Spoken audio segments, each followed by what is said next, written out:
ఒకప్పుడు 3, 4 లేకుంటే 2, 3 ప్లేసుల్లో ఉండే విద్య కనీసం 20 కంటే కిందికి వెళ్ళిపోయే పరిస్థితి వచ్చింది. ఎక్కడ కూడా భారతదేశంలో విద్య విషయంలో మనం ఒకసారి చూస్తే మాతృభాషలో నేర్చుకుంటే ఈజీగా అర్థం కావడం, కానీ ప్రైమరీ ఎడ్యుకేషన్ ఎక్కడ చూసినా ప్రపంచం అంతా కూడా మాతృభాష ఉంటుంది. అలాంటిది ఇంగ్లీష్ అని చెప్పి అటు ఇటు కాకుండా చేసి చాలా వరకు నష్టపోయారు. ఈరోజు దేశం అంతా కూడా ఒక పాలసీ తీసుకున్నారు, ప్రైమరీ ఎడ్యుకేషన్ ఎప్పుడు కూడా మాతృభాషలో ఉండాలని. ఆ విషయంలో కూడా ఈ ప్రభుత్వం చాలా స్పష్టంగా ఉన్నామని చెప్పి తెలియజేసుకుంటూ, ఇది ఆంధ్రప్రదేశ్ రాష్ట్రం అధ్యక్ష, తెలుగు రాష్ట్రం అధ్యక్ష, తెలుగు నేర్చుకోకపోతే భవిష్యత్తులో మన ఉనికిని కోల్పోయే పరిస్థితి వస్తుంది.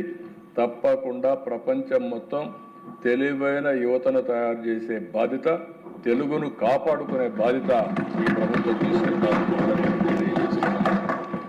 ఇది కాకుండా అధ్యక్ష,